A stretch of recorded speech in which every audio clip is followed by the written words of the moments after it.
யாழ் vision Hindu மன்றத்தின் யாழ் ஊடக விசனின் அனுசரணையுடன் இந்த நிகழ்ச்சி ஒளிபரப்பாகின்றது.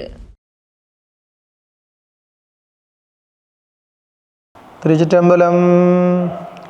ஒரு கோட்டன் இருசவியன் மும்மதத்தன் ஆழ்வாயங்கரத்தன் ஆறுதரு கோட்டம் பிறைதளி தாழ்சடையான் தரும் ஒரு வாரணத்தின் தாள்கள் ஒரு கோட்டு அன்பொடு ஓவாதே இரவு பகல் உணர்வோர் சிந்தை திருகோட்டும் அயன் திருமால் செல்வமும் ஒன்றோ என்ன செய்யும் தேவே. எல்லாம் வல்ல குருவருளையும் திருவருளையுமே மனதில் வளர்த்தி, அன்பர்களே, மெய்கண்ட சாஸ்திரத்திலே முதல் நூலாக விளங்குகின்ற சிவஞான போதத்திலே சென்ற வகுப்பிலே நாங்கள் 7வது நூற்பா பற்றி சிந்தித்தோம். 7வது நூற்பா ஆன்மாவினுடைய சிறப்பியல்பு பற்றி கூறுகின்ற நூற்பா. அதிலே இந்த ஆன்மாவானது அசத்தை சார்ந்து அசத்து கருவிகளோடு அசத்தை அழுந்தி அறியும் என்றும், சத்தை சார்ந்த போது சத்தாகிய திருவருளின் துணையோடு சத்துப்பொருளாகிய சிவத்தை அழுந்தி அறியும். அதனால் ஆன்மா சார்ந்ததன் வண்ணம் இருதிறன் அறிவுள்ளது, இரண்டெல்லா ஆன்மா அப்படி என்று கூறியிருந்தார். அவ்வாறு ஆன்மா அறிகின்ற முறை சாதாரணமாக இந்த உலகியல்லே ஆன்மா கருவிகரணங்களோடு சேர்ந்து அறிகின்ற பொழுது முழுமையான அறிவு விளங்காது. முழுமையான அறிவு எப்பொழுது விளங்கும் என்றால், அது குரு ஞானத்தை உபதேசித்து அந்த உபதேசம் மூலம்தான் ஆன்மாவுக்கு ஞானம் வரும்.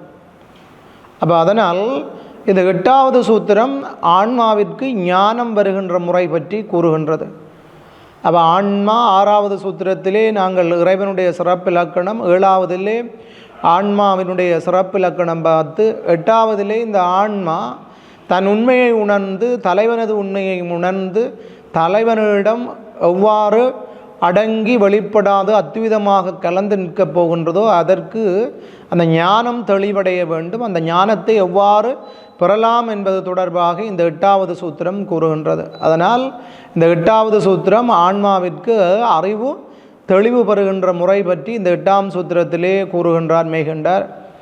அன்பர்களே, சைவ சித்தாந்த முறைப்படி இந்த ஆன்மாவிற்கு அறிவு வர வேண்டுமென்றால் அதற்கு ஒரு படிமுறை இருக்கின்றது. சோபான முறைப்படி சொல்லுவார்கள், அறிவானது சாதாரணமாக நாங்கள் கல்வி கற்பது போல அமைந்து விடாது. ஞானம் என்பது நீங்கள் எத்தனை கற்றாலும் எத்தனை கேட்டாலும் எத்தனை சிந்தித்திருந்தாலும் அத்தனையும் குரு ஒரு சொல் சொல்ல அந்த ஒரு சொல்லாலே தான் கிடைக்கும் ஞானம். அப்போ ஆன்மாவிற்கு இருவினைப்பு மலபரிபாகம் சத்தினிபாதம் என்பவற்றையெல்லாம் நிகழ்ந்து ஆன்மா பக்குவம் பெற்ற பிற்பாடு அதுவரை காலமும் ஆன்மாவினுடைய அறிவுக்கு அறிவாக உள்நின்று உணர்த்தி வந்த இறைவன் அதன் பிற்பாடு புறத்தே ஒரு ஞானாசிரியனை கொண்டு அவன் மூலம் எழுந்தருளி இந்த ஆன்மாவிற்கு உண்மை ஞானத்தை உணர்த்தினால் உணரும். ஆன்மாவிற்கு குரு உணர்த்தினால் அன்றி உணர முடியாது. பார்க்கலாம், வேதங்களிலே எல்லாம் பல கிரியை முறைகள் கூறப்படுகின்றது. அந்த கிரியை முறைகள் மூலம் வேண்டியவற்றையெல்லாம் பெறலாம். சைவ சித்தாந்தத்திலே நீங்கள் கல்வி கற்கலாம், தேடலாம், எவற்றின் மூலம் எதையெல்லாம் பெறலாம். ஆனால் அந்த ஞானம் என்கின்ற பதியினுடைய திருவடியை அடைகின்ற ஞானம் என்பது குருவினுடைய உபதேசத்தின் அன்றி வராது. குரு என்று சொல்லப்படுபவர் சிவபெருமான் தான். அப்போ அந்த அடிப்படையிலே முதல் நாங்கள் பார்க்க போகின்றோம், எங்களுக்கு இருவினை ஒப்பு என்றால் என்ன, மலபரிபாகம் என்றால் என்ன, சத்தினிபாதம் என்றால் என்ன என்பதை நாங்கள் அறிந்து கொள்ள வேண்டும். இந்த ஆன்மாவிற்கு அறிவிலே இருக்கின்ற அறியாமை படிமுறையிலே பக்குவம் பெற்றி நீங்குவதற்கு இந்த ஆணவத்தை காரியப்படுத்த வேண்டும். இறைவன் இந்த ஆணவத்தை காரியப்படுத்துகின்ற மருந்து தான் நல்வினை தீவினை என்கின்ற வினை. அப்போ இருவினை ஒப்பு. அப்போ இந்த வினையினை இறைவன் ஊட்ட ஆன்மா உலகியலிலே அழுந்தி செயல் புரியும். அவ்வாறு செயல் புரிந்த அனுபவத்தின் காரணமாக நல்வினையில் நாட்டம் இல்லாமலும் தீவினையை கண்டு துவண்டு விடாமலும் அந்த 2 வினையையும் ஒப்ப நோக்குகின்ற தன்மை வரும்.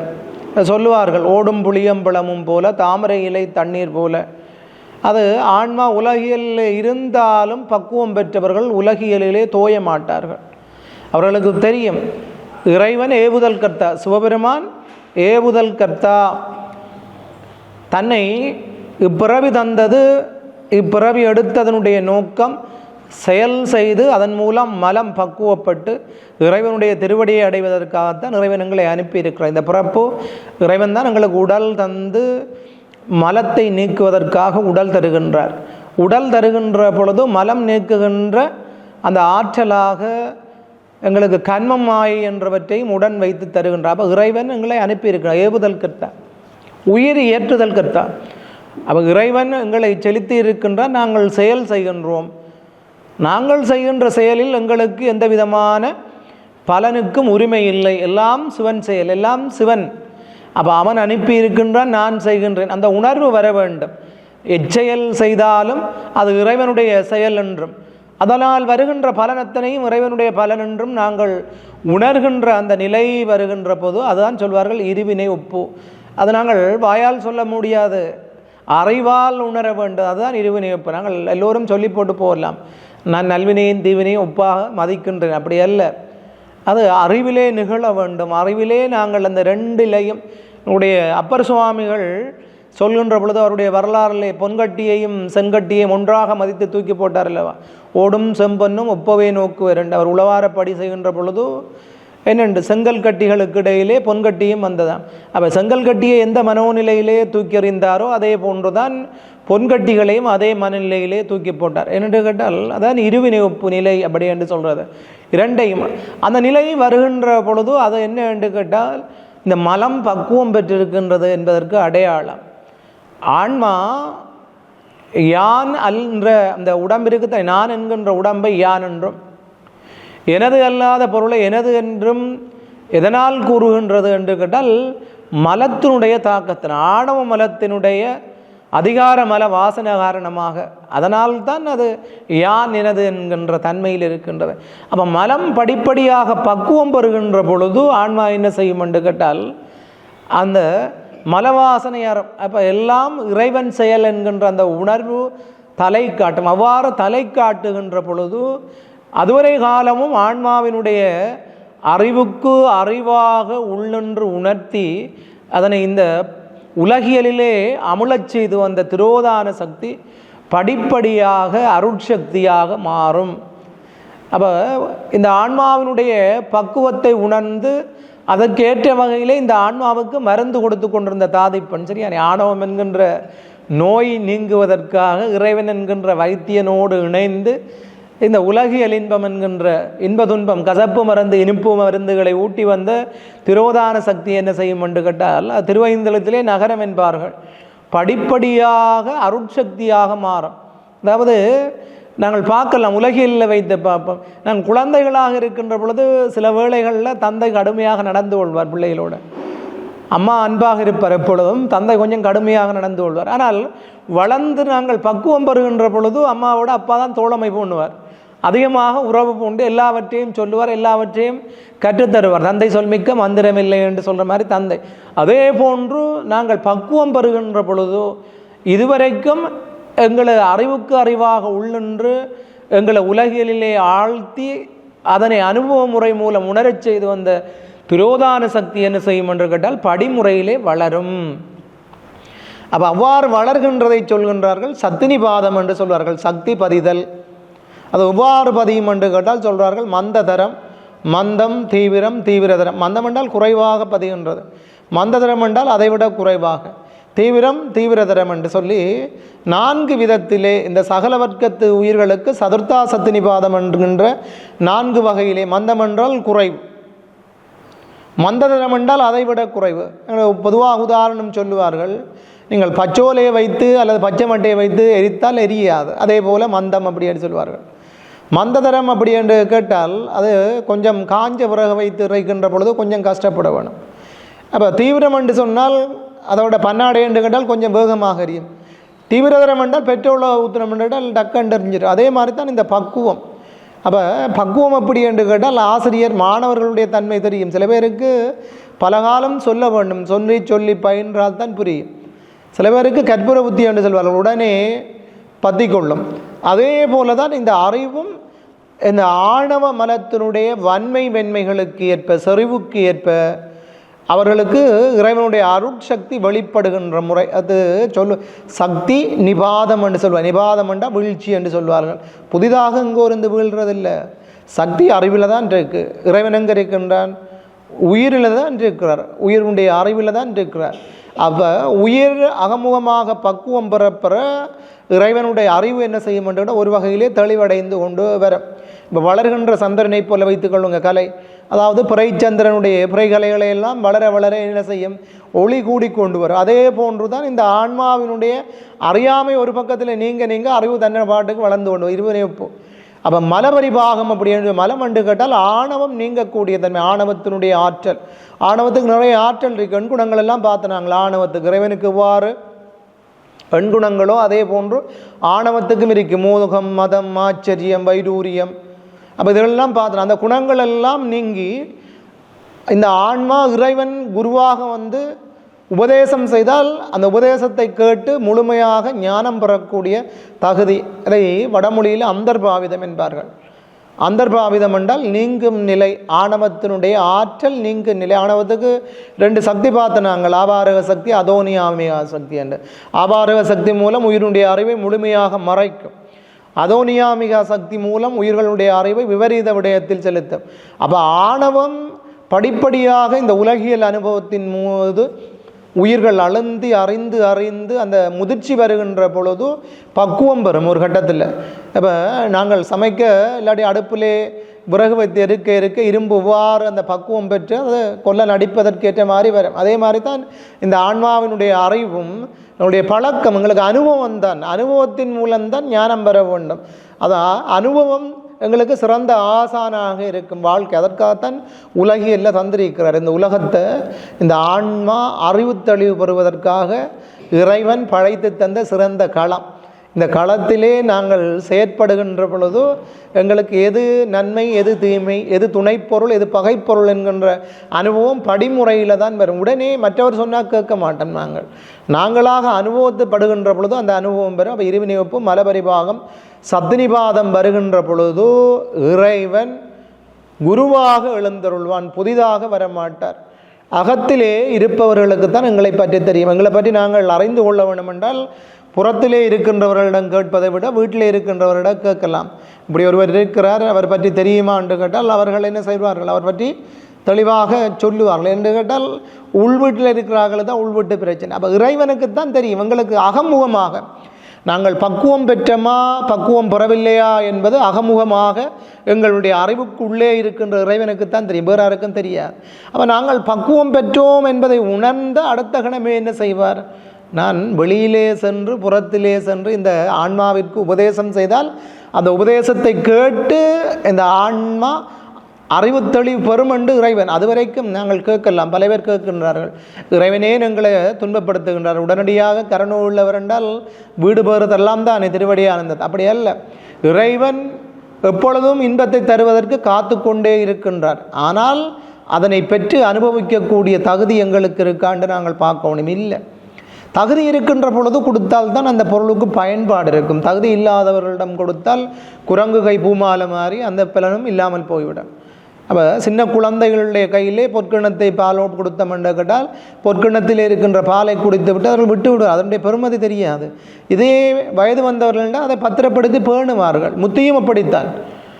பக்குவம் வரும் வரைக்கும் இறைவன் எங்களை வளர்த்து கொண்டிருப்பார். எவ்வாறு தாமரை மொட்டானது மலர்கின்ற பக்குவம் வரைக்கும் சூரிய ஒளி அதனை என்ன செய்யும்? பக்குவப்படுத்தி வளர்த்து கொண்டு வர. அதே போல தான் திரோதான சக்தி இந்த ஆன்மாவை படிமுறையாக வளர்த்து கொண்டு வர இறைவன் என்ன செய்வார் என்று கேட்டால் புறத்தே வருவார். புறத்தே வருவார் என்று கேட்டால் இறைவன் குருவாக வரப்போகின்றார். அப்போ உபதேசம் சொல்லியா விட்டது எதன் மூலமும் ஞானம் கிடைக்காது. நாங்கள் எத்தனை கற்றாலும் எத்தனை கேட்டாலும் எத்தனை சிந்தித்திருந்தாலும் சரியானே. அப்போ இறைவனுடைய குருவருள் வந்து உபதேசம் மூலம் இல்லாமல் ஞானம் கிடைக்காது. சாத்திரத்தை ஓதினார்க்கு சத்குருவின் தன் வசன மாத்திரையால் வாய்க்கும் நலன் வந்துருமோ, ஆர்த்த கடல் நீர் குடித்தார்க்கு தாகம் அடங்குமோ, தண்ணீர்மையால் சப்பு அப்படி என்று திருக்களிட்டுப்படியாரில் ஆசிரியர் கேட்கின்றார். நாங்கள் சாத்திரங்கள் எவ்வளவுதான் கற்றாலும் எவ்வளவுதான் கேட்டாலும் ஆசிரியருடைய உபதேசத்தின் மூலம் வருகின்ற ஞானம் கிடைக்காது. இந்த வீரசைவத்திலே பார்க்கலாம், அஷ்டாவரணம் என்று 8 விதமான படிநிலைகளிலே முதலாவது குரு என்று சொல்வார். குருலிங்க சங்கம அப்போ பாததோகம் எல்லாம் போகும். அப்போ குரு வழிபாடு முக்கியம். குருவார் என்று கேட்டால் சிவபெருமான் தான் குருவாக வருவார். அப்படி அவர் சொல்கின்ற பொழுது எங்களுக்கு ஞானம் வரும். நாங்கள் என்னதான் சொன்னாலும் ஞானம் வராது. குரு சொன்னால் உடனே வரும். பட்டினத்தாருக்கு வந்தது, காதற்ற ஊசையும் வராதுகான் கடைவழிக்கோடு ஞானம் பிறந்தது. சும்மா இரு சொல்லற என்று சொன்னோடனே அருணகிரிநாதருக்கு ஞானம் வந்தது. பட்டகட்டையில் பகல் குருடு அகுது பாருகண்டோனி யாருக்கு? எங்கள் உமாவதி சிவாச்சாரியாருக்கு ஞானம் வந்தது. ஒவ்வொரு உயிருக்கும் ஒவ்வொரு விதமான மந்திர உபதேசம். ஏன்? ஒவ்வொரு உயிரினுடைய அறிவில் இருக்கின்ற அறிவும் அறியாமையும் வேறு வேறானது. ஒவ்வொரு உயிரினுடைய அறிவில் இருக்கின்ற ஆணவத்தினுடைய செறிவு வேறு வேறு. சைவ சித்தாந்தத்தில் உயிர்கள் பல, கடவுள் உண்டு, ஆணவம் உண்டு. ஆணவ ஆற்றல் பல. ஆணவம் ஒன்று, சூரியன் ஒன்றாக இருந்தாலும் சூரிய கதிர்கள் பலவாக இருப்பது போல ஆணவம் ஒன்றாக இருந்தாலும் ஆணவத்தினுடைய ஆற்றல் பல. அந்த பல்வேறு வகையான ஆற்றலால் பல்வேறு வகையான உயிர்களினுடைய அறிவை பல்வேறு வகையாக பற்றி நிற்க 5 விரலும் ஒன்றாக இருக்காது. ஆசிரியர் வகுப்பிலே எல்லோ மாணவர்களுக்கு ஒரே மாதிரி தான் பாடம் எடுப்பார். ஆனால் எல்லோரும் ஒரே புள்ளியை பெற மாட்டார்கள். காரணம் என்னென்று கேட்டால் ஒவ்வொருவருடைய அடைவு தெளிவும் வேறு வேறானது. அப்போ அந்த பக்குவத்துக்கு ஏற்ற வகையிலே பார்த்துட்டால் சகலர் பிரளயாகலர் விஞ்ஞானர் உயிரை நாங்கள் இந்த மலங்கள் பீடித்துள்ள தன்மைக்கு ஏற்ப சகலர் என்று சொல்லுவோம். ஆணவம், கன்மம், மாயை என்கின்ற மும்மலங்களும் மயக்கக்கூடிய நிலையில் இருப்பவர்கள் சகலர். அவர்களுக்கு சதுர்த்தா சத்தினிபாதம் என்று சொல்லப்படுகின்ற மந்ததரம் தீவிரம் தீவிரதரம் என்கின்ற அருட்சக்தி பதிகின்ற பொழுது படற்கையிலே இறைவன் நேரில் விட மாட்டார். படற்கையிலே ஒரு ஆசிரியரை இடமாக கொண்டு அவர் மூலமாகத்தான் எங்களுக்கு ஆவேச பக்கம் அதிஷ்டான பக்கம். ஆவேசம் என்று கேட்டால் ஒருவருக்கு பேய் பிடித்திருந்தால் அந்த பேய் அவருடைய உடலில் நின்று ஆவேசமாக நின்று வெளிப்பட்டது இதையும். அதே மாதிரி சுபோகம் பாவனையிலே குருவானவனை இடமாக கொண்டு இறைவன் சுபோகம் பாவனையிலே வெளிப்பட்டருள், அதாவது ஆவேச பக்கம் அப்படி என்று சொல்கிறது குரு.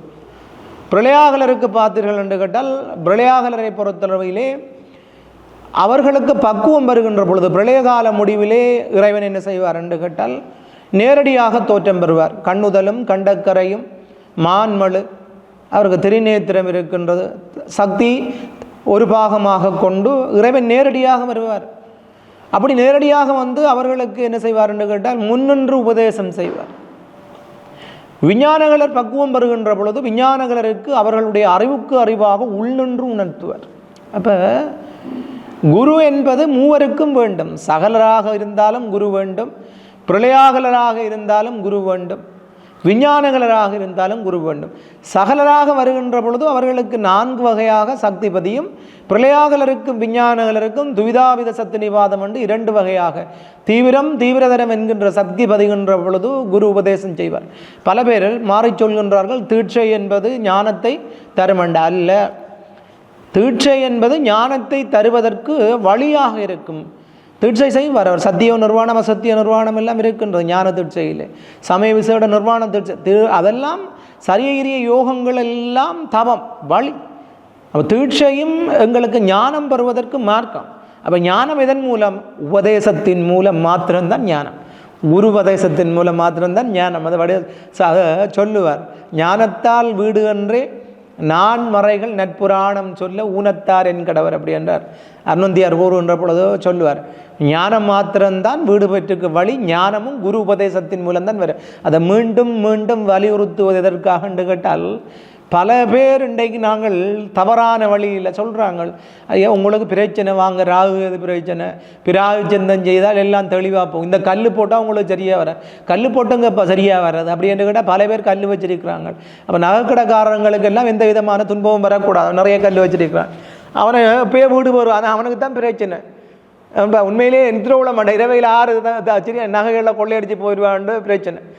அப்போ அதெல்லாம் இல்லையப்பா. உண்மை அறிவுன்றது நாங்கள் எங்களுக்குள்ளே தேடணும். தேடிக்கண்டு கொண்டேன் தேடனா தேவனை தேடி என்னுள்ளே கண்டு. அகமுகமாக நாங்கள் நோக்குவதில்லை, புறமுகமாகத்தான். அகத்தில் நாங்கள் தேடினால் தானே உள்ளமும் கறிக்கு அறிவும் கறிக்கு மனம். அங்கே அகந்தானே.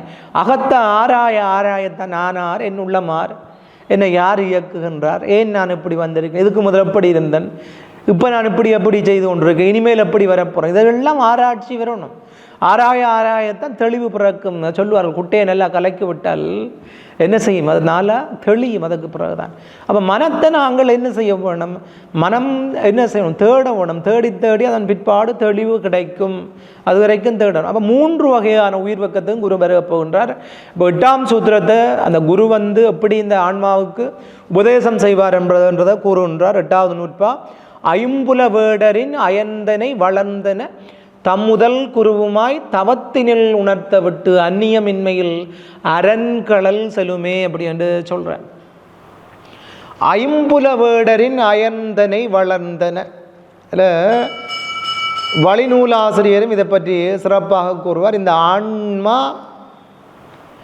ஐம்புலன் என்று சொல்லப்படுகின்ற புலன்களின் வசப்பட்டு தன்னை இழந்து செயற்பட்டு கொண்டிருக்கின்றது. எங்களுடைய ஐம்புலன் இருக்கின்றது தானே. நாங்கள் புலனுக்கு அடிமை. திருமந்திரத்தில் சொல்லுவார், பார்ப்பானிடத்தில் பார்ப்பசு ஐந்துள மெய்ப்பானண்டி வெறிச்சி திரிகின்றது என்று சொல்லி. மெய்ப்பான் என்று சரியாக நாங்கள் பார்த்தோம் என்று கேட்டால் இந்த பார்ப்பசு ஐந்தும் பாலாய் சொரியுமே அப்படி என்று சொல்கிறார். இந்த புலன்கள் நாங்கள் புலன் வழி சொல்லாது நாங்கள் சொல்வதை புலன் கேட்க வேண்டும். சரிதானே. புலனை நாங்கள் கட்டுப்படுத்தினால், நாங்கள் சொல்வது புலன் கட்டுப்படுத்தினால் என்ன செய்யும், மனத்தின் துணை கொண்டு புலனை கட்டுப்படுத்தினால் அகம் அடங்கும்.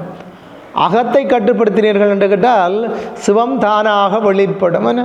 நாங்கள் பார்த்தது போன்று எவ்வாறு எங்களுடைய தயிரிலே நெய் வெளிப்பட்டு தோன்றுவது பாலில் தெரியாது, தயிரில் நெய் வெளிப்படுவது போல இந்த ஆன்ம அறிவிலே இறைவன் வெளிப்படுவார். நாங்கள் கடையணும். உறவுகோல் கொண்டு இறைவனுடைய அன்பு என்னங்கின்ற அதை கடைந்தால், அன்பை துணை கொண்டு கடைந்தால் அவர் வெளிப்படுவார். அது வரைக்கும் வெளிப்பட மாட்டான் இருக்கின்றான். கிரணகால அண்மையிலே பார்த்தீங்க, சந்திரகிரணம் வந்திருக்கும். சந்திரகிரணம் என்றால் என்ன, புவியினுடைய நிழல் சந்திரனில் விழுறதை பார்க்க போகிறோம், அவ்வளவுதான். அப்போ ராகு காலம் கேது காலத்துகளை பார்த்தீங்கன்னு கேட்டால் கிரகண காலம். ராகு கேது எப்போ பார்க்கலாம்னு கேட்டால் சூரிய கிரகணம் சந்திர கிரகணத்தெலாம் பார்க்கலாம். இறைவனையும் அப்படித்தான் நாங்கள் பார்க்கலாம். இறைவனை எப்போ பார்க்கலாம், அறிவில் இருக்கின்ற இறைவனை. அறிவில் இருக்கின்ற இறைவனை சிவபூசனை செய்கின்ற பொழுது அகப்பூசனை இருக்கின்றது. அகப்பூசையிலே நாங்கள் திருவைந்தளத்தினுடைய தத்துவ தாமரையிலே வைத்து இறைவனை வழிபாடு செய்கின்ற பொழுது அவனை காணலாம். அதுவரைக்கும் காண முடியாது. இறைவனை காண்பதற்குரிய மார்க்கத்தை சொல்லித் தருகின்றது. வேதங்கள் சொல்கின்றது, இறைவனை காண்பது என்பது அவ்வளவு கடினமான வேலை. ஒருவன் தன்னுடைய தோளிலே தானே ஏறி நிற்பதற்கு சமன். யாராவது ஏறி நிற்க முடியுமா? முடியாது.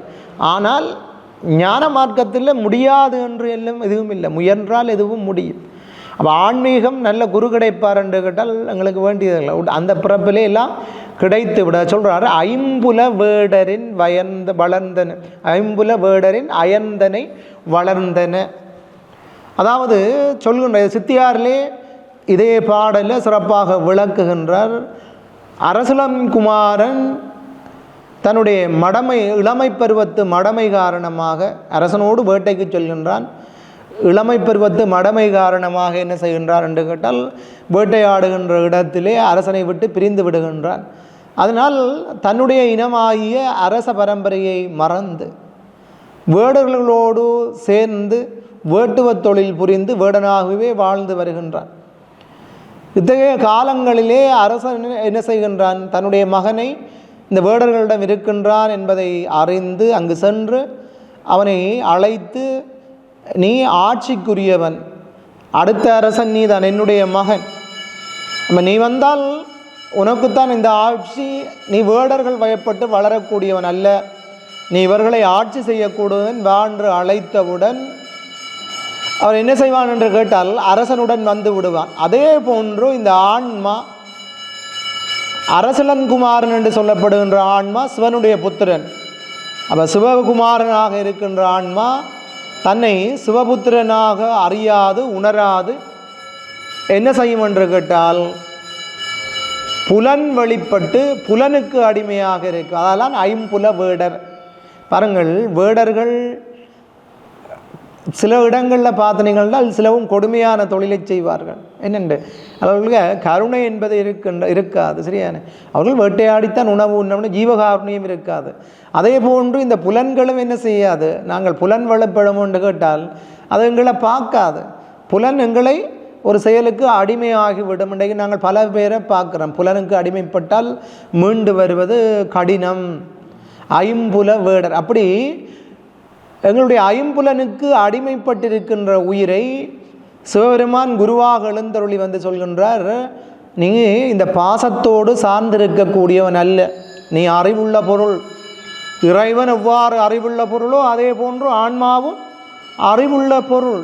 ஆனால் அறிவாகிய நீ அறிவுள்ள பொருளோடு சேராது அசத்தாகிய இந்த உலகத்தோடு சேர்ந்து என்னுடைய மனைவி, என்னுடைய பொருள், என்னுடைய சொத்து, என்னுடைய குடும்பம் எல்லாம் எனது எனது என்று அலைகின்றாய். இவற்றை விட்டு உன்னுடைய உண்மையான சொரூபத்தை அறி என்று சொல்கின்றார். அப்போ ஆன்மா என்ன செய்யும் என்று கேட்டால் இந்த கருவிகரணங்களுடைய துணையை விடும். எவ்வாறு அரசலன் குமாரன் அரசன் உபதேசம் செய்தவுடன் அங்கே வேடர்களை விட்டு வந்து தன்னுடைய அரசு இருக்கையை ஏற்றுக்கொண்டு ஆட்சி புரிகின்றான, அதே போன்று ஆன்மா என்ன செய்யும் என்று கேட்டால் கருவிகரணங்களின் துணை இருந்து நீங்கி இப்போ திருவருளுக்கு அடிமைப்பட்டு கிடக்க வெளிப்படும். சரியான அப்போ ஐம்புல வேடரின் அயந்தனை வளர்ந்தன தம் முதல் குருவுமாய் தவத்தினில் உணர்த்த விட்டு. அப்போ குரு வந்து இவ்வாறு உபதேசம் செய்வதற்கு எது காரணமாக இருக்கும் என்று கேட்டால் தவம் என்கின்ற வழி காரணமாக இருக்கும். தவம் நாங்கள் ஏற்கனவே பார்த்திருக்கின்றோம். சைவ சித்தாந்தத்திலே தவம் என்றால் சரிய கிரியை யோகம் ஞானம். நாங்கள் கானகத்திலே சென்று தவம் செய்வதற்கு பேர் தவம் அல்ல. சரியை கிரியை யோகம் ஞானம் என்கின்ற படிநிலைகள், தாச மார்க்கம், சற்புத்திர மார்க்கம், சகமார்க்கம் அப்படி என்று சொல்வார்கள். அதன் மூலம் நின்றால் சொல்வார்கள் அரும்பு பூகாய் என்று சொல்வார்கள். கனி என்றால் சன்மார்க்கம், அது இருக்கின்ற ஞான நெறி.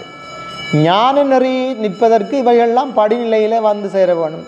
தாச மார்க்கம், சற்புத்திர மார்க்கம், சகமார்க்கம், சன்மார்க்கம். தாசன் என்று கேட்டால் அடிமை நெறி. அடுத்தது சற்புத்திர மார்க்கம் என்று கேட்டால் மகன்மை நெறி. சகமார்க்கம் என்றால் தோழமை நெறி. சன்மார்க்கம் என்று கேட்டால் ஞான நெறி, குருசீட பரம்பரையில் வருகின்ற முறை.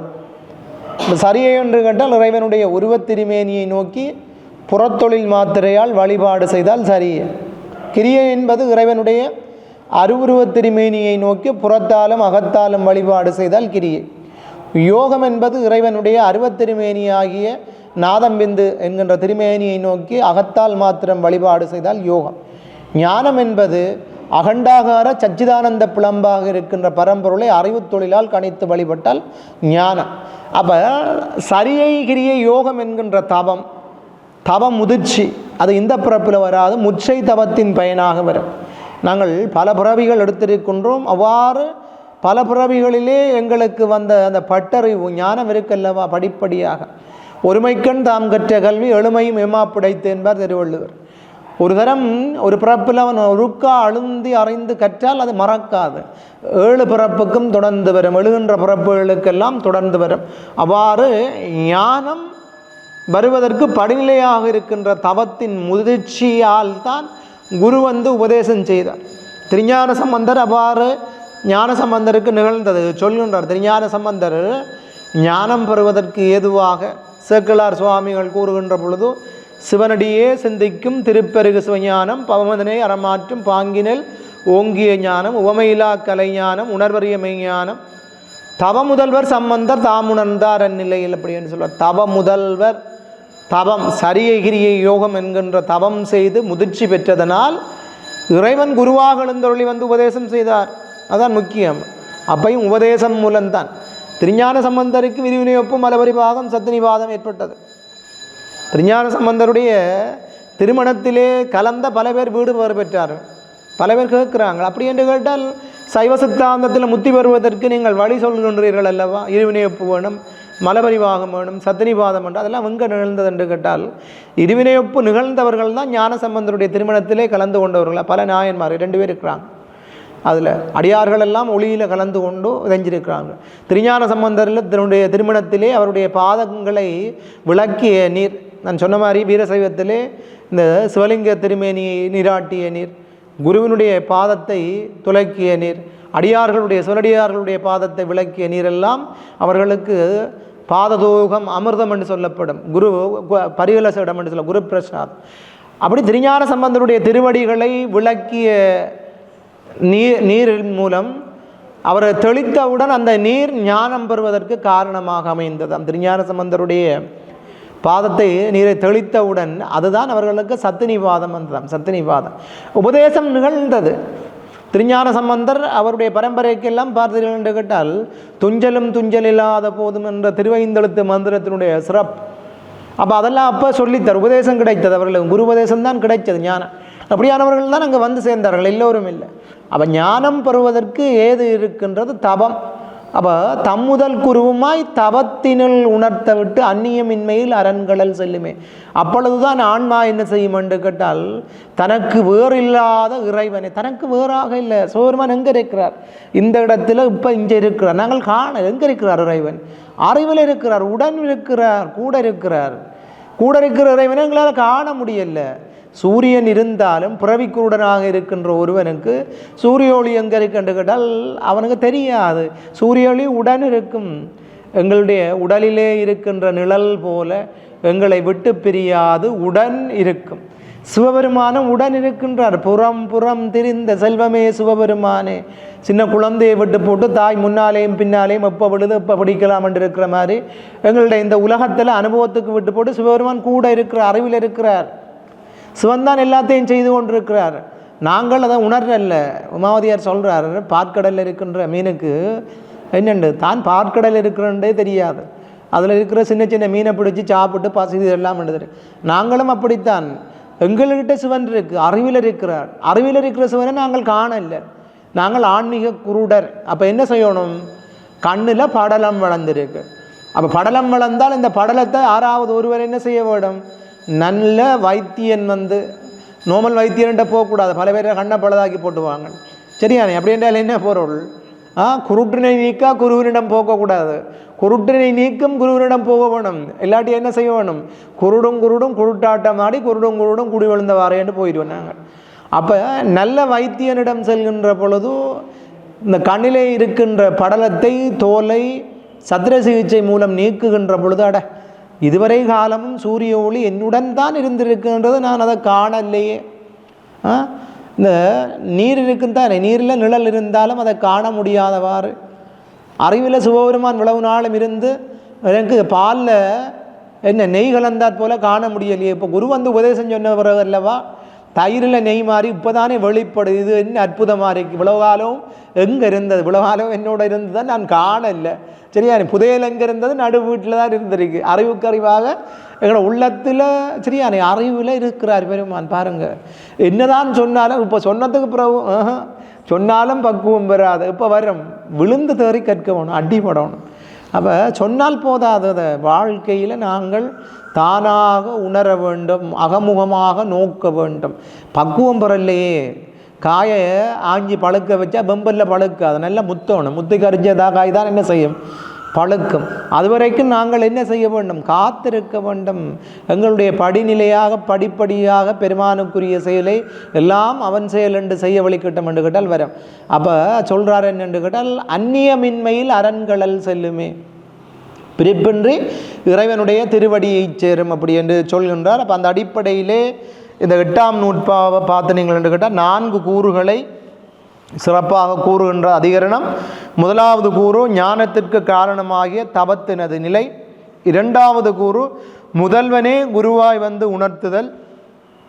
3வது கூறு ஐம்பொறி முதலிய கருவிகளின் இயல்பு. 4வது கூறு ஆன்மா கருவிகளில் நீங்கி முதல்வனது திருவடியை அடைதல். இப்போ முதலாவது மேற்கோள் எங்களுக்கு தெரியும். ஒரு பகுதியை நாங்கள் நிறுவுகின்ற பொழுது 3 விதமாக நிறுவுகின்றோம். மேற்கோள் ஏது எடுத்துக்காட்டு? மேற்கோள் சொல்கின்றார், ஈண்டு இவ்வான்மாக்களுக்கு முச்சை தபத்தால் ஞானம் நிகழும் என்றது. அப்போ ஞானம் எப்படி வரும் என்று கேட்டால் முச்சை தபத்தால். இப்போ இல்லை, முற்பிறவியில் நாங்கள் செய்த சரியகிரிய யோகம் என்கின்ற தவத்தின் பலனால். இப்போ நாங்கள் இப்போ செய்கிறது அடுத்த நிமிடம் எங்களுக்கு பலன். அப்படித்தானே? யாராவது இந்த மாமரங்கள் தென்னை மரங்கள் பார்த்துட்டீர்கள் என்று கேட்டால் பல கனி வகைகள் யாரோ ஒருதன் வைத்திருப்பார், நாங்கள் அதனுடைய பலனை அனுபவித்திருப்போம்.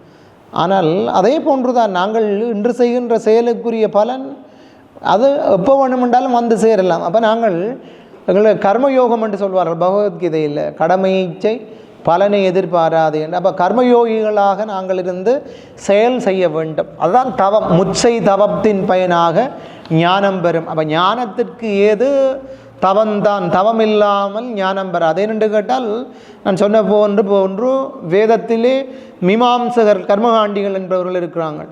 அவர்கள் சொல்கின்றார்கள், எதற்கப்பா நீ இந்த சரியகிரிய யோகம் எல்லாம்? வேண்டியது வேண்டியவாறு கிரியைகளில் கிடைக்கும் தானே. இந்திரனுடைய பதவி வேண்டுமா? 1000 அஸ்மவேத யாகத்தை செய்ய இந்திரனுடைய பதவி கிடைக்கும். நல்ல பெண் வேணுமா? ஸ்திரீகன்மானி யோகம் கிடைச்சிடும். சரியா? உனக்கு என்னென்ன வேணுமோ அத்தனைக்கும் வேதங்களில் கிரியை முறையில் பலன் இருக்கின்றது. அப்போ கைமேல பலனை வைத்து கொண்டு எதற்காக வேறு தியானம் அனுஷ்டானம் தவங்கள் என்று சொல்லி கொண்டிருக்கிறீர்கள்? அதெல்லாம் மறுக்கிறார். இரண்டு கேட்டால் அதன் மூலம் எல்லாம் பெறும். மட்டமா சித்திகளும் கிடைக்கும். சரியானே? எல்லா ஞானமும் கிடைக்கும். குரு உபதேசத்தின் மூலம் மட்டும்தான் ஞானம், திருவடி ஞானம் கிடைக்கும். அதற்கு தவம்தான் செய்யணும். தவம், சரியை கிரிய யோகம் என்கின்ற தவத்தை செய்ய வேண்டும். அப்போ இதில் ஏது சொல்கின்றான்? மேற்சரிய கிரிய யோகங்களை செய்துள்ளே நன்னறியாகிய ஞானத்தை காட்டியல்லாது மோட்சத்தை கொடாது ஆகலான். சரியை கிரிய யோகம் என்கின்ற தவத்தை செய்தால்தான் ஞானத்தை காட்டும். அப்போ ஞானம் எப்போ வரும் என்று கேட்டால் உபதேசத்தின் மூலம்தான் வரும். அந்த ஞானம்தான் இறைவனுடைய திருவடியை காட்டும். எந்த ஞானம்? பதி ஞானம். பதி அவன் அருளாலே அவன்தாள் வணங்கி எண்குணங்களில் பேரருள் உடைமை திருவருள். அப்போ பதிஞானம் எங்களுக்கிட்ட இருக்கு. இறைவனுடைய ஞானம் வெளிப்பட வேண்டும் என்றால் இறைவன் தான் அவனுடைய ஞானத்தையும் என்ன செய்ய முடியும்? உபதேசத்தின் மூலம் உணர்த்த முடியும். இறைவனை எங்களுடைய பாசக்கருவிகளோ பசுஞானத்தின் துணை கொண்டோ அறிய முடியாது. பதிஞானத்தின் துணை கொண்டு தான் அறிய முடியும். பதிஞானம் எங்களிடம் இருக்கின்றது. எப்படி இருக்கின்றது? நகரமாக எங்களுடைய அறிவை ஏன் மறைக்கின்றது? பக்குவம் வரல. பக்குவம் வருகின்ற வரைக்கும் மறைத்து கொண்டிருக்கின்றது. பக்குவம் வந்தால் அந்த மறைப்பு நீங்கி விளக்கத்தை செய்யும். நான் அடிக்கடி சொல்வது, எங்களுடைய தாய் சில வேளைகளில் எங்களுடைய வீட்டில் இருக்கின்றவர்கள் எங்களுக்கு தேவையில்லாத பொருள்களை மறைத்து, பல பேர் இன்றைக்கு அப்படித்தான். யூஸ்வலாக இப்போ பிள்ளை எக்ஸாம் எழுதுகிறா, ஓயலா ஏலா டிவி எல்லாம் ஓஃப் பண்ணி என்ன செய்வார்கள்? ரிமோட்டெல்லாம் எடுத்து ஒழிச்சு வச்சுருவாங்க. ஏன்? பிள்ளை படிக்கணுமன்றதுக்காக. சிவபெருமானம் அப்படித்தான் மறைத்தல் செய்வார். திரோதான சக்தி மூலம் அப்படித்தானே. பாசமாம் பற்றறுத்து பாரிக்கும் ஆரியன் பேதித்து நம்மை வளர்த்தெடுத்த பெய்வளை. அப்போ எங்களுக்கு எது வேணுமோ அதனை செய்வதற்காக காத்து கொண்டிருக்கின்றார். எங்களுக்கு நோய் கண்டிருக்கின்ற பொழுது என்ன செய்வார்கள்? நோய்க்கு ஒவ்வாத உணவுகளையெல்லாம் தரமாட்டார்கள். நாங்கள் கேட்டால் அது இல்லை, பத்திய உணவு பார்த்து கொடுப்பார்கள் சில வேளைகளில். அதே போன்று தான் இறைவனுடைய அருட்சக்தி. இந்த ஆன்மாவுக்கு ஏற்பட்ட நோய்க்கு எது மருந்தோ அதனை அறிந்து தந்து கொண்டிருக்கும் பெருங்கருணை தானப்பா. இறைவனுக்கு கருணை மட்டும்தானே உண்டு. அவருடைய கருணை ஈசன் தன் இச்சை உயிர்கள் பால் நேசம் மரக்கருணை அறக்கருணை. இறைவன் ஒரு நாளும் உயிர்களை தண்டிப்பதில்லை. அது எதன் மூலம் அன்பின் காரணமாக தண்டிப்பார். அன்பு இந்த உயிரை அருளாகிய கையில் எடுக்க வேண்டும் என்று கேட்டால் அருள் எங்கள் இருக்கிற அருள் வெளிப்பட வேண்டும் என்றால் நாங்கள் தவத்தை செய்ய வேண்டும். அதனால் தான் சொல்கிறார், தவம் என்பது எப்படி என்று கேட்டால் சொல்கிறார், தவம் செய்தார். எடுத்துக்காட்டில் சொல்கின்ற பொழுது தவம் செய்தார் என்றும் தவலோகம் சார்ந்து பவம் செய்து பற்றறுப்பாராக தவம் செய்த நற்சார்பில் வந்து உதித்து ஞானத்தை நண்ணுதலை கற்றார் சூழ் சொல்லுமாம் கண்டு. அப்போ முற்பிறப்பிலே நாங்கள் தவம் செய்தால் தவத்தினுடைய பயன் என்ன? சரியகிரிய யோகங்கள் ஆகிய தவத்தினுடைய பயன் சாலோகம் சாமீபம் சாரூபம் என்கின்ற பதமுத்திகள். எங்களுக்கு சுவர்க்க நரகம் வேறு, இந்திரனுடைய உலகம் வேறு, சந்திரனுடைய உலகம் வேறு, சத்தியலோகம் வேறு. அங்கால பார்த்தீங்களேன்னு கேட்டால் சத்தியலோகம் பிரம்மலோகம், வைகுண்டம் வேறு. தவலோகம் என்பது சாலோக சாமீப சாரூபம். அப்போ சரியை முதிர்ந்தால் உங்களுக்கு சாலோகம் கிடைக்கும். அங்கே போய் நின்று நீங்கள் அந்த பூனபதியிலே இருக்கின்ற இன்பங்களை ஆண்டு அனுபவிக்கலாம். ஆனால் அங்கே சாலோக சாமீப சாரூப பதிகளுக்கு அதிபதியாக வருபவர் விஞ்ஞானகலரும் பிரளயாகலரும். சகலர்கள் அந்த போகங்களை அனுபவிப்பதற்குரியவர். அப்போ அந்த எங்களுக்கு ஒரு பிறப்பிலே நாங்கள் செய்த சரியை கிரியை யோகத்தினுடைய பயனாக அவர் சாலோக போனமோ சாமீப போனமோ சாரூப போனமோ ஒன்றுமே இல்லை. சாலோகம் என்றால் ஆண்டான் அடிமைத்தரத்திலே ஒரு வீட்டினுடைய வேலையாள் எஜமானுடைய வீட்டிலே அந்தரங்க தொடர்பு காரணமாக, நம்பிக்கை காரணமாக அவருடைய வீட்டு எல்லை வரைக்கும் சென்று எல்லா வேலையும் செயற்படுத்துவார். பல பேர் பிள்ளைக்கு கூட தெரியாது, வீட்டு முக்கியமான தன்னுடைய விசுவாசமான வேலையாளுக்கு தான் எல்லாம் சொல்லி வைப்பார்கள். அப்படி அந்த சாலோபோனபதியிலே சென்று இருக்கின்ற இன்பங்களை அனுபவிப்பார்கள். கிரியையாளர்கள் என்ன செய்வார்கள்? புத்திரனுக்கு ஒரு தந்தையிடம் எவ்வளவு உரிமை இருக்குமோ, உறவு இருக்குமோ, அதே போன்று அந்த பூனங்களிலே சென்று அந்த பூனபதிகளை ஆண்டு அனுபவிப்பார்கள். யோகமான்கள் தோழனுக்கு எவ்வாறு தோழமை பூண்டு அவனோட எவ்வளவு உரிமை இருக்குமோ அவ்வாறு என்ன செய்வார்கள்? சாரூப பூனபதிகளிலே சென்று அதனை அனுபவிப்பார்கள். அப்போ அவர்கள் என்ன சொல்கின்றார்கள்னா, ஒரு பிறப்பிலே நாங்கள் சரியகிரிய யோகம் செய்துவிட்டால் எங்களுக்கு சாலோக சாமீப முத்தி கிடைக்கும். சில வேளைகளில் குரு உபதேசம் செய்தால் தீவிர தரத்திலே இருக்கின்ற ஆன்மாக்களுக்கு அந்த சக்தி பதிகின்ற முறை இருக்கின்றது அல்லவா, தீவிர தரத்தில் இருக்கின்ற ஆன்மாக்களுக்கு உடனே முத்தி கிடைத்து விடும். சில ஆன்மாக்களுக்கு முத்தி உடனே கிடைக்காது, படிநிலையில் போகணும். அதை சொல்லப்போகிறேன் 9, 10, 11 சொல்லப்போகிறேன். படிநிலையில் அவ்வாறு படிநிலையில் செல்கின்ற பொழுது சில வேளைகளில் இந்த பிராரத்த கர்மம் அனுபவித்து முடிந்தால் அந்த பூனபோகங்கள் அவங்களுக்கு இன்பம் அனுபவிக்கணும் என்றால் அந்த பூனபோகங்களில் சென்று அந்த இன்பத்தை எல்லாம் அனுபவித்து அந்த பூனபோகங்களிலே இருக்கின்ற பொழுது, அது சாலோக சாமீப சாரூப பூனங்களில் இருக்கின்ற பொழுதே எங்களுக்கு பற்று நீங்கி கண்டால் நாங்கள் அதில் இருந்து மேலான முத்தி லோகத்தை அடையலாம். அப்படி இல்லை என்றால் ஒரு தரம் பிறப்பார்கள். எப்படி பிறப்பார்கள்? அது சொல்கின்றார் பாருங்க, நற்சார்பில் வந்துதித்து ஞானத்தை நண்ணுதலை. அப்போ நல்ல குலத்தில், நல்ல குடியில், நல்ல இடத்துல, அதுவும் சும்மா இல்லை, சிவபூசனை செய்யக்கூடிய இடத்துல, சிவ வழிபாடு இருக்கக்கூடிய இடத்துல எல்லாரும் சிவபூசனை செய்ய மாட்டார்கள். நல்ல இதில் இருந்து அதற்கும் கொடுப்பனவு வேண்டும். அவ்வாறு வந்து பிறந்து குரு உபதேசத்தால் அந்த பிறப்பிலே ஞானம் பெறுவார்கள் அப்படி என்று சொல்கின்றார். அடுத்தது பார்த்து நீங்கள் என்று கேட்டால், இரண்டாவது எடுத்துக்காட்டு இந்த வேதத்தால் விதிக்கப்பட்ட இந்த யாக கிரியைகள் மூலம் எங்களுக்கு பலன் வராது. குரு உபதேசத்தின் மூலம் மட்டும்தான் ஞானம் வரும். அது இடைநிலை பயன் என்று சொல்வது. பலன் 2 விதமாக வரும். ஒன்று இடைநிலை பயன், இன்னொன்று அவாந்தர பயன் என்று சொல்கிறது. அவாந்தர பயன் இடையில் வந்து போயிடும். ஆனால் இந்த சரீரிய யோகம் என்கின்றது எங்களுக்கு சாரோக சாமீப சாரூபம் என்கின்ற இடைநிலை பயனையும் தரும், சாயுட்சியம் என்கின்ற முடிவான பலனையும் தரும். ஆனால் மற்ற கிரியைகள் முறை மூலம் வருகின்ற பலன் என்ன செய்யும் என்று கேட்டால், அதனுடைய பலனை தந்துவிட்டு அது இல்லாமல் போய்விடும். போற்றிப்பவருடையில் சொல்லுவார், நீங்கள் செய்கின்ற புண்ணிய பாவத்தால் இந்திரனுடைய உலகம் அடையலாம், இந்திர லோகத்தை பெறலாம், சந்திரலோகத்தை பெறலாம், அதிபதியாக இருக்கலாம். அந்த புண்ணியம் முடிந்தவுடன் மீண்டும் வரணும். என்னதுக்கு? பாவ புண்ணியம் திருப்பி வந்தே ஆகணும். ஆனால் சரீரிய யோகம் அப்படி இல்லை. அங்கே போய் நீங்கள் சாலோக இன்பத்தை அனுபவிப்பீர்கள், சாமீப இன்பத்தை அனுபவிப்பீர்கள், சாரூபத்தில் இருக்கின்ற போன போங்கள்லாம் அனுபவித்து முடிய சாயுட்சியத்தை கொடுக்கும். அப்போ இடைநிலை பயனையும் கொடுத்து முடிவான பயனையும் கொடுக்கும். இப்போ சொல்கிறார், எங்களுக்கு பசி வருகின்ற பொழுது நாங்கள் உணவு உண்கின்றோம். பசித்து உணவு உண்டால் என்ன செய்யும்? பசி இப்போ மதியம் உணவு உண்டால் மாலை வரைக்கும் செரிமானம், அதன் பிற்பாடு மீண்டும் பசிக்கும். அதே போன்றுதான் இந்த புண்ணியங்கள் மூலம் வருகின்ற பலனும். புண்ணியங்கள் செய்வதால் பலன் கிடைக்கும். அந்த பலன் என்ன செய்யும்? குறிப்பிட்ட காலம் வரைக்கும் நாங்கள் ஆண்டு அனுபவித்த பிற்பாடு மீண்டும் என்ன செய்யணும்? அந்த இப்போ பார்க்கலாம், நீங்கள் 5 வருஷம் மக்கள் வாக்கு செலுத்த 5 வருஷம் ஜனாதிபதியாக இருந்து தலைகால் புரியாமல் ஆடுவார். அதன் பிற்பாடு என்ன செய்ய வேண்டும்? வரத்தான் வேண்டும். இன்றைக்கு பார்க்கலாம் நேபாளத்தில் இவ்வளவு கிளர்ச்சி ஏற்படுதுன்றது. அப்படித்தானே? அங்கே நிதியமைச்சரை என்ன ரோட்டில் இழுத்து கொண்டு வராங்க எல்லாம். அப்படி மக்களுடைய செல்வத்தை சூறையாடினால் அது நடக்கும். அப்போ நாங்கள் வாழ்கின்ற பொழுது சரியாக வாழணும். அது உலகியலாக இருந்தால் இறையியல் வழிபட்ட வாழ்க்கை 2க்கும் உண்டு தான். அவர் சொல்கின்றார் பாடலை பாருங்கள், பசித்துண்டும் பின்னும் பசிப்பானையொக்கும் இசைத்து வரிவினையால் இன்பம் இசைத்த இருவினை ஒப்பில் இறப்பில் தவத்தால் மறுவானாம் ஞானத்தை வந்து. அப்போ ஞானம் இறப்பில் தவத்தால், இறப்பில் தவம் என்றால் இறக்கின்ற தவம், இறப்பில் தவம், 2 தவம் இருக்குது. இறக்கின்ற தவம் என்றால் எங்களுக்கு சரீரிய யோகம் செய்தால் அதன் மூலம் வருகின்ற பலன் இறப்பில்லாத தவம். சாலோக சாமீப சாரூபம் என்கின்ற பதமுத்தியை தந்து ஈட்டில் மீண்டு வாரா நெறியாகிய பரசாட்சிய முத்திய தரம். ஆனால் வேதவள்ளிகள் வருகின்ற கிரியைகள் எங்களுக்கு தெரியும். மீமாம்சகர் தாருகாவன ரிஷிகளை பற்றியெல்லாம் கேள்விப்பட்டிருக்கிறோம்.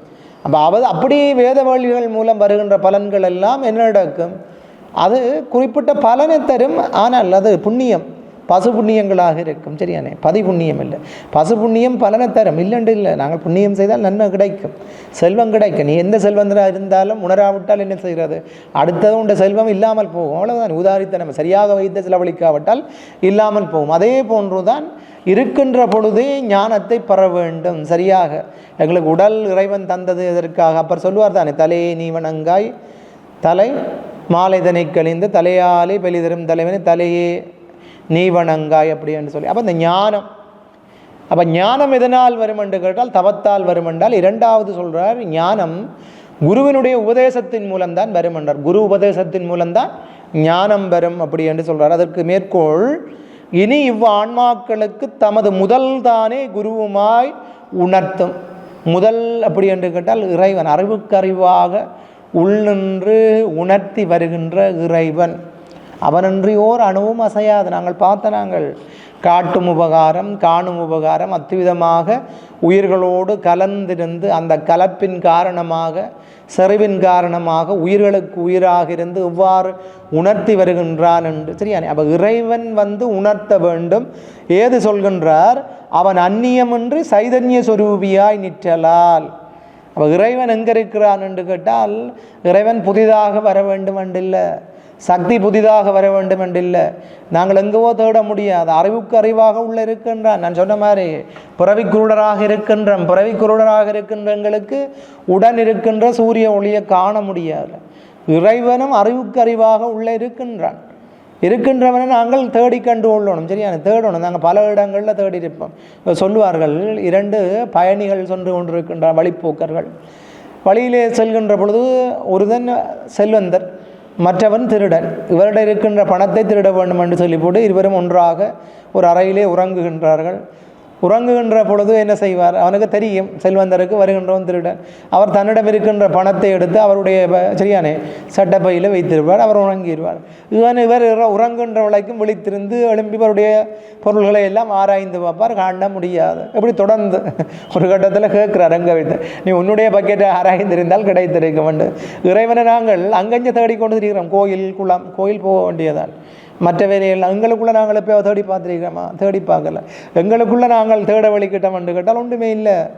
ஆசையராய் பாசம் விடாய் ஆனசுவ பூசை செய்யாய் நேசமுடன் 5 எழுத்தை நீனேயாய் சீசி சினமே தவிராய் திருமுறைகளோதாய் மனமே உனக்கு. எங்களுக்குள்ளே நாங்கள் அடங்க வேண்டும். எங்களுக்குள்ளே நாங்கள் தேடணும், அமைதியாக இருக்க வேண்டும். ஒரு நாளைக்கு ஒரு 10 நிமிஷமாவது அமைதியாக இருக்கணும்னு கேட்டால் இல்லை. நாங்கள் அலைந்து ஓடிக்கொண்டு, அங்கே ஐயா சொல்லுவார், ஆனந்தராசன் ஐயா, இந்த வாழ்க்கையில் நாங்கள் அதாவது இந்த நிழல் சூரியனுடைய பொம்மையாக இருக்கும். சரி, பொம்மை அந்த கொடுமையை தாங்க முடியாது. ஆனால் என்ன செய்வார்கள்? ஓடுவார்கள். இந்த வெயிலுக்குள்ளே ஓடி கடைக்கு ஓடி மனைவி அனுப்பிவிட்டால் சாமான் எல்லா பொருள்களும் வாங்கி வர வேணும். வருகின்ற பொழுது நிழல் இருக்குது. நிழலில் இருக்கிறதுக்கு அங்கே வீட்டில் இருக்கிற பொம்மையை விட இந்த பொம்மை அவர்களுக்கு பெரிதாக இல்லை. வீட்டுக்கு ஓடி வருவார்கள். ஆனால் வழிப்போக்கு ஒன்றும் இல்லாதவனுக்கு பையில் கனவில்லாட்டி பயம் இல்லை. அவன் என்ன வெயிலுடைய பொம்மை தெரியும். அதில் நிழலை கண்டான் என்றால் என்ன செய்வான்? அவன் ஓடி அதிலே என்ன செய்வான்? ஓய்வெடுப்பான். எங்களை போல ஓய்வு இல்லை. பல பேர் பார்க்கலாம், எங்களுக்கு செல்வந்தர்கள் தான் விடிய வேலை செய்து கொண்டு இருப்பார்கள். வேலை இல்லாதவர்கள் அப்படி இல்லை, கிடைக்கிற வேலையை செய்வார்கள். அதுக்கு பின்ன ஓய்வு பிறகு அத்தனை நேரம் எவ்வளவும் ஓய்விலே இருப்பார்கள். சரி, அவர்களும் வாழ்கின்றார்கள் தானே, வாழாமல் இல்லையே, வாழ்கின்றார்கள். இறைவன் தானே படைத்திருக்கின்றான். நாங்கள் ஒருத்தருடைய இண்டிபெண்ட் இல்லை. நாங்கள் நினைக்கிறோம் யாரிலே ஒரு ஆளில் தங்கியிருக்கா. இல்லை, இயற்கை எல்லாம் சொல்லுவார். ஓசை சொல்லுவார், மரம் தானாக வளரும், நேச்சர். மரத்துக்காரன் தண்ணி ஊற்றுறாங்களா? புல்லாரன் தண்ணி ஊற்றி வளர்க்குறாங்களா? இல்லை, அதுவும் வாழுது தானே. இயற்கையில் இருக்கிற விலங்குகளுக்கெல்லாம் யாரும் பார்க்குறாங்களா? இல்லை, வளர்ந்து விட்டால் குட்டிகள். நாங்கள் அப்படி இல்லை. பிறந்த பிற்பாடும் என்ன செய்யணும்? பிள்ளை இறுதி வரைக்கும் நாங்கள் அது எங்களுடைய பண்பாடு இதை வச்சுக்கொள்கிறோம். ஆனால் இயற்கை அப்படி இல்லை. இயற்கை ஒருவன் தனித்து விடப்பட்டாலும் அவனையும் என்ன செய்யும்? வளர்த்தெடுக்கும் தன்பாட்டில் இயற்கை. அதை நாங்கள் உணர வேண்டும். அப்போ ஞானத்தை உணர்த்துவதற்கு சிவபெருமான் வரவணும். எங்கே இருக்கிறார்ண்டா எங்களுக்குள்ளே தான் இருக்கிறார். நாங்கள் தேடி கண்டு கொள்ளணும். சரியானே? அப்போ நீங்கள் கேட்கணும், கூப்பிடு ஒரு நாள் வளர்க்க உள்ளுக்கு இருக்கிறாய், இப்போ வெளியால் எனக்கு அருள் செய்ய போகிறாய், வா.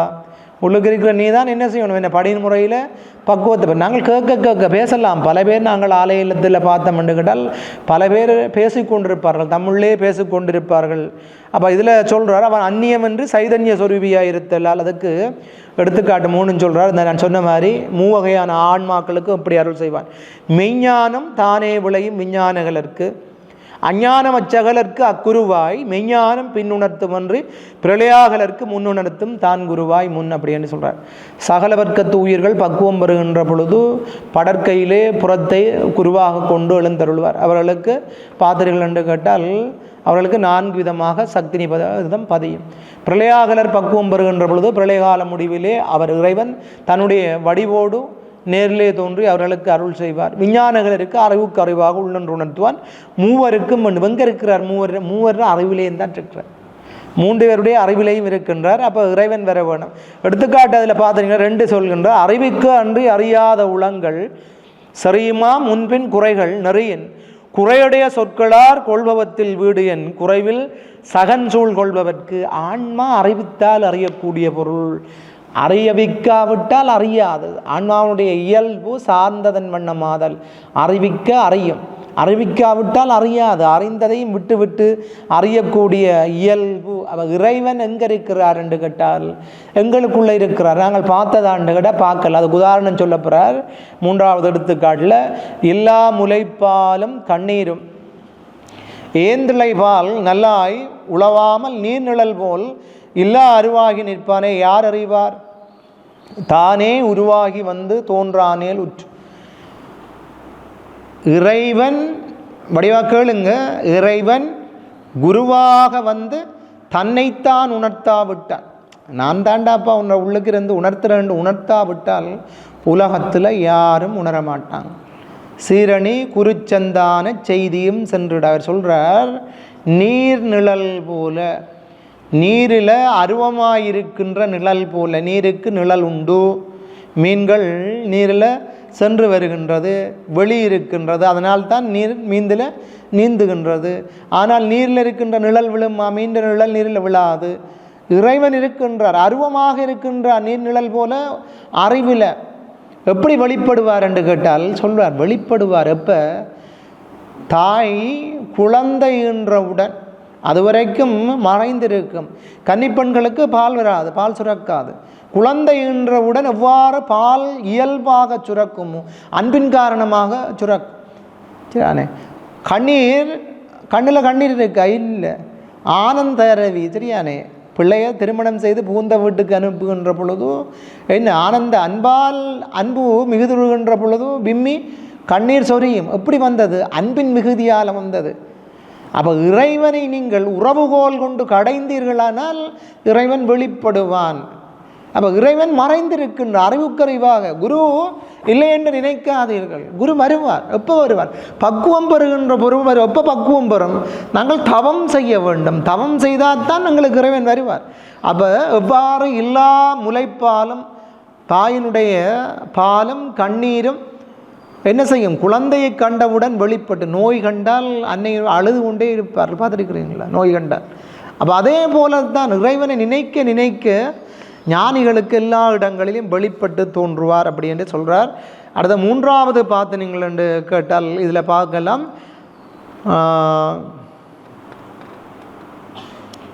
மெய்ஞானம் எதன் மூலம் பெறும் என்று கேட்டால் சொல்கிறார், பதிஞானத்தின் மூலம்தான் மெய்ஞானம் பெறும். எங்களுக்கு இந்த கருவிகரணங்கள் மூலம் வருகின்ற ஞானம் எங்களுக்கு மயக்க உணர்வைத்தான் தருமே அல்லாது பதிஞானத்தின் மூலம்தான் உண்மையான ஞானம் பெறும் என்றதை உணர்த்துகின்றார்.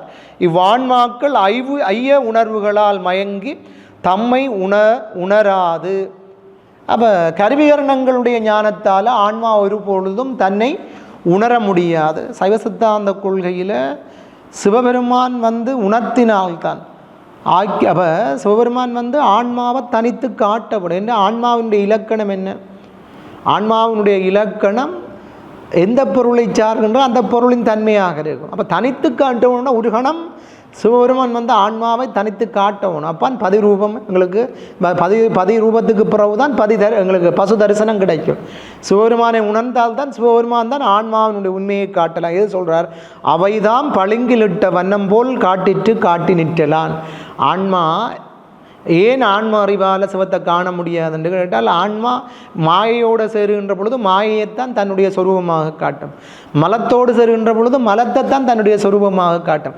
அப்போ சிவத்தோடு சேர வேணும் என்றால் பதி என்ன செய்ய முடியும்? பதியோடு சேர்கின்ற வேணும். பதியோடு சேர்ந்தால் தான் சிவம் தன்னுடைய இதை காட்டும். எடுத்துக்காட்டு சொல்கிறார், பன்னிறம் காட்டும் படிகம் போல் இந்திரியம் தன்னிறமே காட்டும் தகை நினைந்து பன்னிதரத்து பொய்புலனை வேறு உணர்ந்து பொய்யா மெய்கண்டான் மெய்ப்பொருட்கு தெய்வம் வேறு அப்படின்னு சொல்கிறார். ஞானம் பெறுகின்றது எப்படி என்று கேட்டால், எங்களை படிகம் தன்னிடம் வைத்திருக்கின்ற பொருளினுடைய தன்மையை காட்டுவது போல இறைவன் எப்படி இதைவார் என்று கேட்டால், இறை ஞானம் இறைவன் மூலம்தான் எங்களுக்கு கிடைக்கும், கருவிகரணங்கள் மூலம் கிடைக்காது. அடுத்தது சொல்கின்றார் என்று கேட்டால், நாங்கள் கருவிகரணங்களை நீங்கினால் அந்த கணமே எங்களுக்கு வீடு கிடைக்கும். அப்போ கருவிகரணங்களினுடைய துணையை ஆன்மா எப்பொழுது நீங்குகின்றதோ அந்த கணமே சிவம் எங்களுக்கு தாரகம் என்று கேட்டால், ஒன்றை நீக்கி இன்னொன்றை பெறணும் என்று இல்லை. எங்களுக்கு சூரிய ஒளி வந்தால் கைவிளக்கினுடைய துணை தேவையில்லை. மேற்கொள் பாருங்கள், இனி இவ்வான்மா தன்னை இந்திரியங்களில் வேறாவான் காணவே தமது முதல் சீவாதத்தை அணையும். வெயிட் பண்ண தேவையில்லை. நீங்கள் எங்களுக்கு வேறாக இந்த உலகப் பொருள்களை உணர்கின்ற அப்பொழுதே சிவப்பரம்பொருள், இது சிவப்பரம்பொருளை பற்றித்தான் உலகப் பொருள்களை விடுவார்கள். ஊசல் கயிறற்றால் தாய் தரையேயாம் துணையான். நல்ல ஒரு எடுத்துக்காட்டு சொல்கின்றார். நாங்கள் ஊசல் கயிறுனா ஊஞ்சல் ஆடுகின்ற பொழுது, ஊஞ்சல் எதன் இல்லை இருக்குது? ஊஞ்சல் மரக்கிளையில் இருக்குது. முன்னைக்கு மரக்கிளையிலே இருக்குது. மரம் எதில் இருக்குது? நிலத்தில் இருக்குது. ஊஞ்சலுக்கு நிலம்தான் ஆதாரம். நாங்கள் அதை உணர்வதில்லை. நாங்கள் எது ஆதாரம் ஆன்மாவுக்கு? சிவ வியாபகத்தில் தான் ஆன்மாவும் இருக்குது வியாபியமாக. நாங்கள் உணர்வதில்லை. ஊசல் கயிறு அறுந்து விழுகின்ற பொழுதுதான் என்ன தெரியும்? நிலம்தான் இந்த மரத்தையும் ஊஞ்சலையும் தாங்கியது என்பது தெரிய வரும். அதே போன்று நீங்கள் புலன்களினுடைய சார்பு நீங்குகின்ற பொழுதுதான் இதுவரை காலமும் நம்மளை காத்து வந்தது சிவப்பரம்பொருள் என்பதை உணர்வோம். இதில் ஒரு நல்ல ஒரு எடுத்துக்காட்டு சொல்கின்றார் பாருங்கள். எவ்வுருவும் தானென்னில் எய்துவார் இல்லைதாள் இவ்வுருவில் வேறல்லே இறையல்லன் எவ்வுருவும் காண்பது போல் அவயவங்கள் காண அக்கண்ணில்லார் காண்பேரே கான் அக்கடல் அப்படி என்று சொல்கின்றார். இல்லை இன்னொரு பாடல் தெரிஞ்சு போட்டு நாங்கள் இந்த இதை பார்க்கலாம். இன்னொன்று என்னென்று கேட்டால், உடனடியாக அந்த கணமே என்ன செய்யும் என்று கேட்டால் வீடு பேறு கிடைக்கும் அப்படி என்றதை சொல்கின்றார்.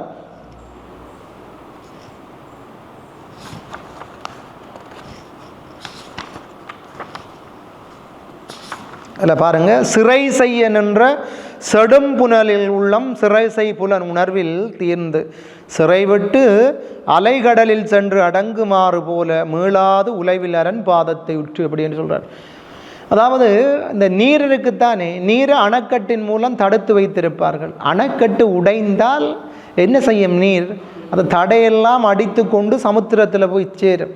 அதே போல இந்த ஆன்மா கருவிகரணங்களில் நீங்கி அந்த கணமே என்ன செய்யுமென்றால், சிவன் எவ்வாறு அணைக்கட்டை உடைத்த நீரானது எவ்வாறு நேரடியாக சென்று சமுத்திரத்தில் கலக்குகின்றதோ தடையீடு என்று, அதே போல கருவிகரணங்களாகிய புலன்களினுடைய பற்றை நாங்கள் அறுத்த அக்கணமே எவ்வாறு நிலம்தான் அத்தனைக்கும் ஆதாரம் என்பதை உணர்வது போல எங்களை தாங்கி கொண்டிருப்பது திருவருள்தான், சிவன்தான் என்பதை நாங்கள் உணர்வோம். அப்போ குரு எங்களுக்கு ஞானம் குரு உபதேசத்தின் மூலம்தான் வர வேண்டும். அப்போ குரு எங்கே இருக்கின்றான்?